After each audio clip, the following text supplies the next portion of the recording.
So now we're going to have a look at, well, what does this look like if we're talking about older children and the students in the school? So now we're going to put the spotlight on Damien and Andrew, and this is as rich and as beautiful as what we saw for Katie and Marissa. And so I'm going to just show you the videos in the characteristics, but I want you, as I mentioned earlier, to be thinking about how is this different and how is it the same.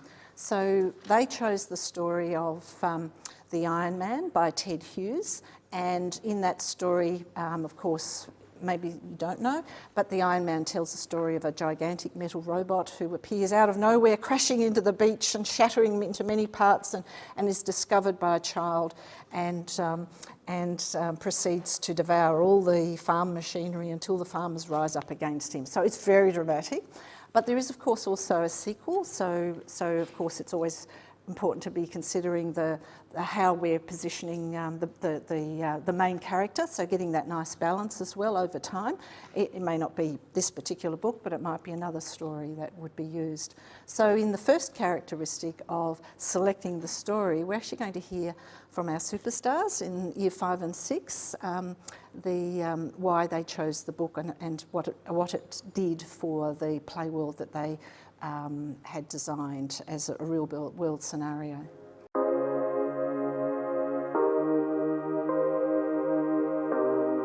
The book is called The Iron Man. It was written by Ted Hughes probably 50 years ago, and a really fascinating book around an Iron Man that initially was quite feared by the townsfolk and then came and saved the day. A foot as big as, do you remember?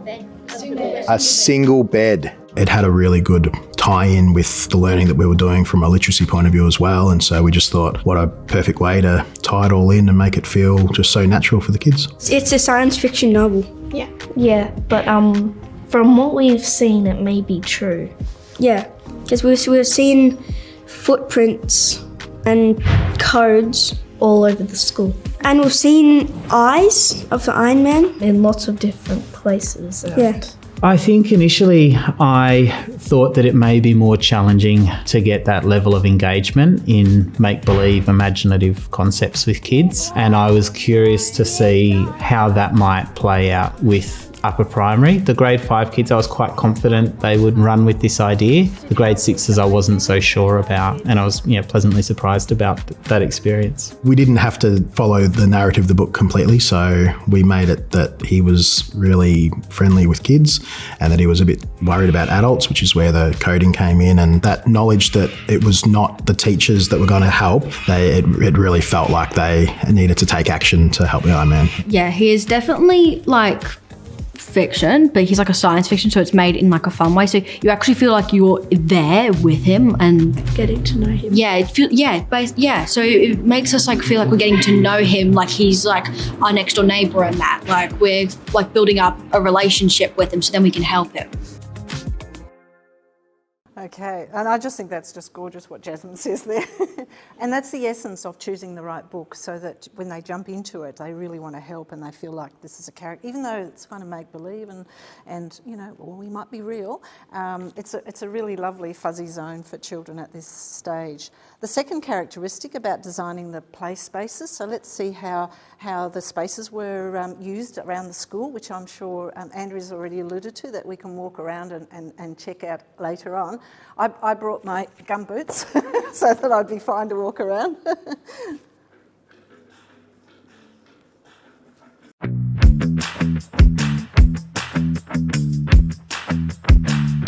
We've got 5 acres here and a nice sort of nature walk that the kids don't always go in, so it's a little bit mysterious. It's out of bounds usually, so we thought it would be a great space for them to go in, because not only would there be a little bit of excitement, they're the cool kids of the school that are in the place where they're not allowed to go, but there was also where they found the footprint, and they also found other things that we didn't even create that fit the narrative, which was great.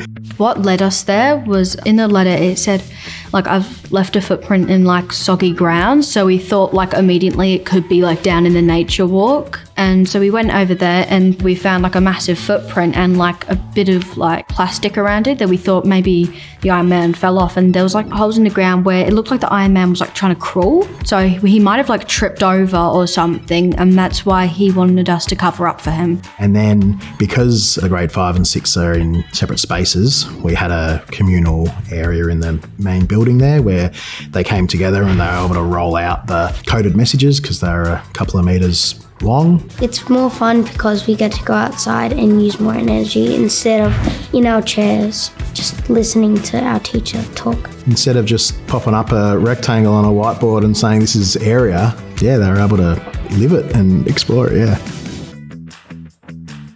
So, from the voices of children. So then the third, the routine to go into this world. So let's hear how this was decided for the upper grades.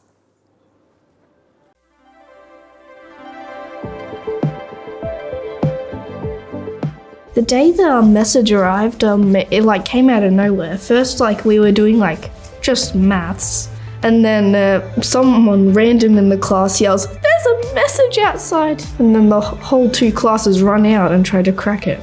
And I'm like, where did this come from? We were toying with the idea of lanyards and all that sort of stuff, but the entry point was knocking on Andrew's door and saying, "Oh my God, I think we've found something here." And it was done deliberately where Andrew would be just starting a lesson, like he had no intention of finishing it. I don't even know what he was waffling on about, but it was just boring and whatever so that it could be interrupted. I've got to talk to those kids about graffiti on the walls, Damien. It's a code. Is there any more code? And then he played off me and then I played off him, and that was sort of like, we're on. I love the side comment of, I'm going to sort out that graffiti and talk to the children about this. It just builds that excitement even further. So it's just wonderful. And the planning then, the maths and the thinking around that. So let's listen to how that was planned and executed.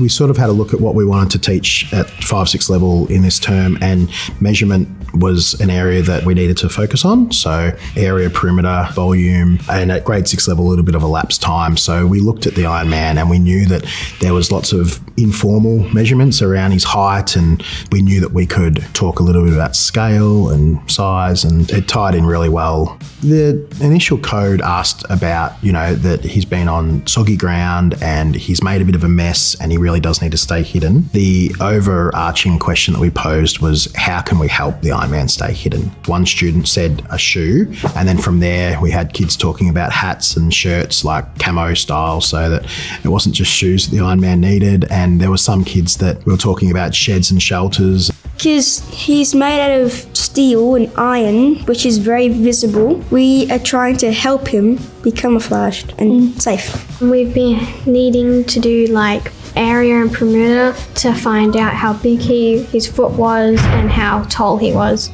so we could help him hide away, so we could like design things for him.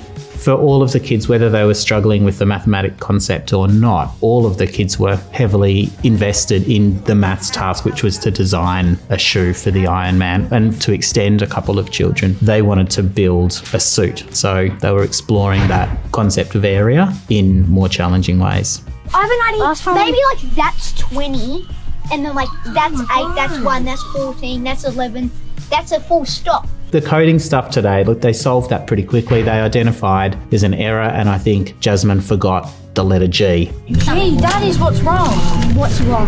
Let's put a G in. We want kids to recognise if something doesn't make sense in mathematics. You go back and you work out where was the error, and that's what happened. The last word says MKD. What other numbers could this sequence of digits be? Whilst coding wasn't the focus, we know that there's links there to mathematics and certainly to STEM that kids might reflect on for many years about their experience with the Iron Man. And we just heard the phone ring in the background as well, as the joy of filming in schools is it brings in everything. So then the fifth characteristic, let's listen about how the the teachers planned their interactions with the children. And again, think about the differences between the year levels to see how that connects with the groups that you're supporting or working with directly.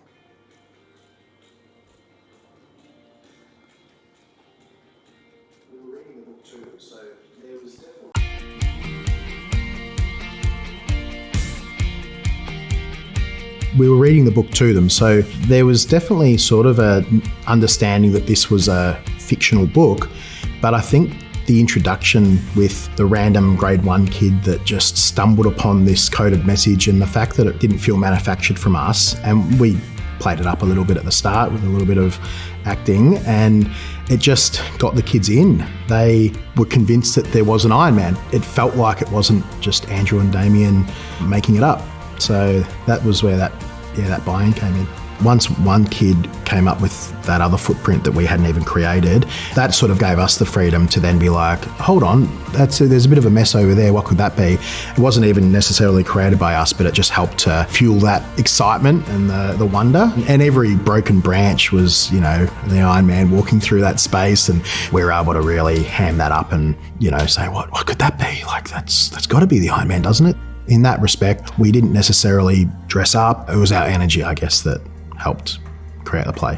I definitely got more interested in maths from this project, I guess. Yeah. It was definitely way more fun this way than doing, giving you a piece of paper and just working out simple math problems, actually having to discover and build something for him.